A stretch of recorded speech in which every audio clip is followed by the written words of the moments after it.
पहले कॉलेज और अब स्कूल के बच्चे भी सड़क पर उतरने लगे हैं। दोस्तों, जिनसे जेन जी नहीं संभल रहे उनसे जेन अल्फा कैसे संभलेंगे? ऐसा लगता है दोस्तों, देश के जेन जीज ने मात्र 30 दिन के अपने इस शपथ आंदोलन में देश के लोगों में एक उम्मीद पैदा कर दी है। उम्मीद सवाल पूछकर जवाब हासिल करने की, उम्मीद किसी से बिना डरे सिस्टम से जवाबदेही मांगने की। हालत यह है कि अपने सीनियर से, जी हाँ, जेनजी से इंस्पिरेशन लेकर जेन अल्फा, मतलब वो बच्चे जो जेनजी से भी छोटे हैं, जो इस वक्त स्कूल में कॉलेजेस में नहीं है, वो सड़क पर उतरकर आंदोलन कर लेते हैं और मात्र कुछ घंटों के अंदर, जी हाँ, जेनजी वालों को तो 1 महीना लगा, इन स्कूल के बच्चों ने मात्र कुछ घंटों के अंदर प्रशासन को घुटने टेकने पर मजबूर कर दिया। एक बहुत ही शानदार खबर मैं आपके लिए लेकर आई हूं दोस्तों, और साथ में इस वीडियो में आपको यह भी बताऊंगी कि कैसे भाजपा के नेताओं के बच्चे भी खुलेआम सीना ठोक के कह रहे हैं मैं भी कॉकरोच। मतलब आप समझ लीजिए कि बीजेपी के अंदर कॉकरोचों की घुसपैठ हो गई है। बीजेपी के लोगों ने परिवारों में, बच्चों में कॉकरोच पैदा हो गए। हुआ क्या, फतेहपुर की एक खबर है, सुबह से वायरल थी। फतेहपुर में सर्वोदय इंटर कॉलेज किशनपुर की एक खबर है, जहां जो स्कूली बच्चे हैं उनके प्रदर्शन की खबर आई।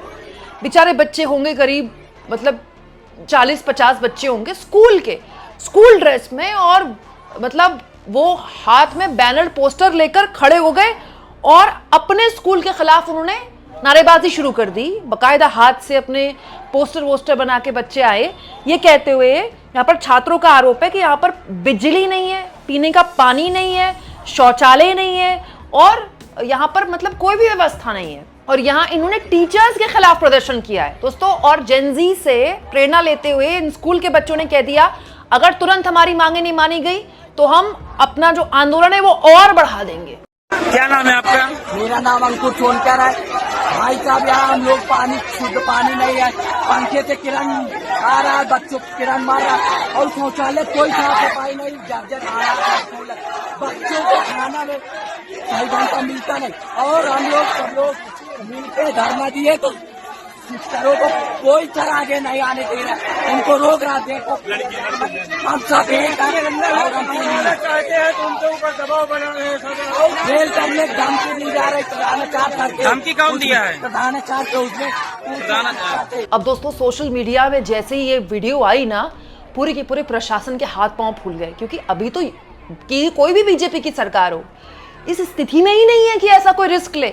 अभी कॉलेज के बच्चे संभल नहीं रहे, इनसे ये स्कूल के बच्चे उतर आए तो पता नहीं क्या करेंगे।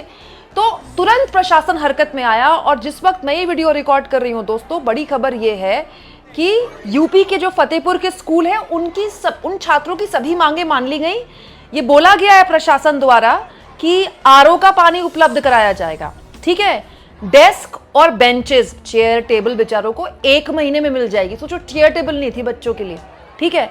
जो इलेक्ट्रिक वायरिंग है खुली होगी शायद, उसको लेकर भी इन लोगों ने प्रदर्शन किया था, वो भी सब बंद कर दी जाएगी, और 4 पंखे हर कमरे में इंस्टॉल किए जाएंगे। दोस्तों, वैसे शर्म की बात है प्रशासन के लिए कि अपने क्लासरूम में पंखे, पानी और शौचालयों के लिए बच्चों को प्रदर्शन करना पड़ रहा है, लेकिन जलवा देखिए बच्चों का, एक मतलब 2-3 घंटे में अपनी मांगे मनवा ली। दोस्तों, ये है सोशल मीडिया की क्रांति। किसी टीवी चैनल में आपने इतनी बड़ी जन सरोकार की खबर देखी? स्कूल के बच्चे आंदोलन कर रहे हैं, घंटों में अपनी बात मनवा रहे, झुकना पड़ रहा है प्रशासन को। इस बीच एक और बड़ी जानकारी मैं आपको दे रही हूँ दोस्तों। होता क्या है, बहुत सारी खबरों में ना कई बार इतनी इंपॉर्टेंट खबरें छूट जाती हैं।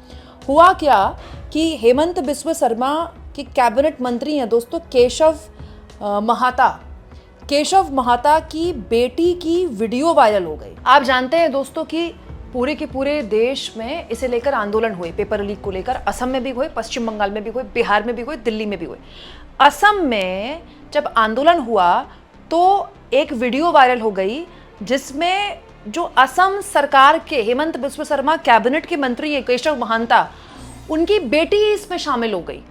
बकायदा वो उनकी वीडियो भी वायरल है, क्योंकि किसी न्यूज़ चैनल के पास है वो वीडियो, तो मैं आपको दिखा नहीं सकती, बट वो वीडियो में कैप्चर हुई है कहते हुए कि ये जो पेपर लीक हो रहे हैं, और मैंने सुना है कि हमारा जो सैनिटरी पैड है वो लीक नहीं होता, ये इनके पेपर लीक हो जाते हैं। किनके खिलाफ आंदोलन कर रहे हैं बच्चे? अपने माँ बाप के खिलाफ। मतलब राज्य में आपकी डबल इंजन सरकार दौड़ रही है न जाने कब से, असम में अभी फिर जीता है चुनाव बीजेपी ने, अभी जुम्मा 3 महीने हुआ है, और वहां भाजपाइयों के मंत्रियों के बच्चे सड़क पर उतर रहे हैं, अपनी सरकार को सुना रहे हैं कि मेरा पैड लीक नहीं होता, तुम्हारा पेपर लीक होता है। हालत ये हो गई कि मंत्री जी ट्रोल हो गए कि अपनी बेटी को कॉकरोच बनने से नहीं रोक पाए, तो हेमंत बिस्वा शर्मा ने बकायदा बचाव किया है मंत्री का कि भाई उनकी बेटी की फ्री विल है, वो कहीं भी जा सकती है, उनके पिता को इसके लिए जज नहीं किया जाना चाहिए। ये जो कुछ भी हो रहा है ना हमारे देश में, इसको ऐसे ही मत देखिए आप, इसको साइकी समझिए। हो क्या रहा है दोस्तों, इस देश में अलग अलग मोर्चों पर बदलाव हो रहे हैं। एक बदलाव है जनरेशन का बदलाव। देखिए हम लोगों की ना आदत है, हमारे बड़े हमको बचपन से बोलते आए ये तो जनरेशन बेकार है, आलसी है, कुछ नहीं हो सकता, ये हम लोगों की ना आदत होती है। तो वो हम भी अपने जेनजीज को बोलते हैं यार ये तो आलसी है, तो टीवी देखते रहते हैं और ये इंस्टाग्राम चलाते रहते हैं, इन्होंने कुछ नहीं किया अपने जीवन में, तो बाहर छुपन छुपाई नहीं खेलने आते, बाहर कुछ नहीं करते, फोन में लगे रहते। बट ऐसा नहीं है, हर जनरेशन दूसरी जनरेशन से कुछ लेती है, कुछ सीखती है, उसमें कुछ अलग होता है। अभी क्या हो रहा है ना, कई जनरेशन हमारे देश में है। एक जनरेशन है जो कट्टर मोदी समर्थक है, जो मतलब 50+ समझ लीजिए, वो जो व्हाट्सएप ग्रुप में अंकल आंटी होते हैं ना, जो पार्क में घूमते हैं, जो दिन भर मोदी मोदी के नारे लगाते रहते हैं, जो सिर्फ टीवी देखते हैं। एक जनरेशन है मिलेनियल्स, हमारी जैसी, मतलब आप समझ लीजिए कि जो 90s के दौर में पैदा हुए, जिन्होंने अपने संघर्ष देखे, जिनके अब या तो बच्चे हैं या फिर वो अपने करियर को कैसे भी करके सेटल कर रहे हैं, 40+ के आसपास की जनरेशन। ये जो मिलेनियल्स हैं, ये जो पूरा आंदोलन है ना, जो जंतर मंतर से निकलकर देश भर में फैला, मिलेनियल्स और जेनजीज का था। जेनजी सड़क पर उतरकर आंदोलन कर रहे थे, पीछे से उनको खाना पहुंचाने का काम, उनका ध्यान रखने का काम, वहाँ डॉक्टर्स, वहाँ जितने भी वकील थे, पीछे जो उसे सपोर्ट करे ऑर्गेनाइजर्स, वो सब मिलेनियल्स कर रहे थे। दोस्तों है क्या, हमसे जो पिछली वाली पीढ़ी है ना, उनके लिए एयरपोर्ट बहुत बड़ी बात है कि और एयरपोर्ट बन गए और हाईवे बन गए। हो सकता है हमारे लिए भी बहुत बड़ी बात है, क्योंकि हमने इतने एयरपोर्ट नहीं देखे अपने देश में, है ना, ऐसी मक्खन जैसी सड़कें नहीं देखी। लेकिन एक पूरी पीढ़ी है जो पैदा ही आंख खोला है तो उसके हाथ में फोन है ना, जो मतलब उसने जब होश संभाला तो इंटरनेट चलाया, ठीक है। तो उसके लिए आप उससे कहें कि मैंने एयरपोर्ट बना दिए, मैंने हाईवे बना दी, तो कहेगा तो ये तो बेसिक है, तो होना चाहिए ना। ये जो जेनजी का आंदोलन हुआ है, ये केवल इसमें नीट पेपर लीक का मामला नहीं, वो ये कहते हैं हमको अकाउंटेबिलिटी चाहिए, हमको जवाबदेही चाहिए। इन बच्चों ने, जेन अल्फा ने, ये स्कूल के बच्चों ने जो कुछ घंटों में अपनी बातें मनवा ली, इसके पीछे का साइकी क्या है? हमको अकाउंटेबिलिटी चाहिए, जवाब दो कौन इसके लिए जिम्मेदार है, नहीं दोगे तो हम आंदोलन तेज कर देंगे।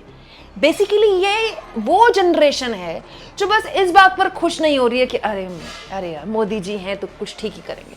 वो ये कह रहे हैं कि आप मालिक नहीं है, हम मालिक हैं, हमको बताइए कि आप हमारे लिए ये क्यों नहीं कर रहे हैं। मतलब आप हमको सड़क, बिजली, पानी दे रहे हैं तो कोई एहसान नहीं कर रहे हैं, ये आपका काम है, लेकिन ये बताइए कि पानी साफ क्यों नहीं है, हवा साफ क्यों नहीं है, ये बताइए स्कूल में पंखे क्यों नहीं है। ये बदलाव है, ये जनरेशन गैप है। इसको ना तो न्यूज चैनल वाले तो खैर क्या ही समझेंगे, एक्चुअली ये समाज में नहीं समझ पा रहा है, नहीं तो भाजपाइयों के घरों में कॉकरोच निकल रहे हैं।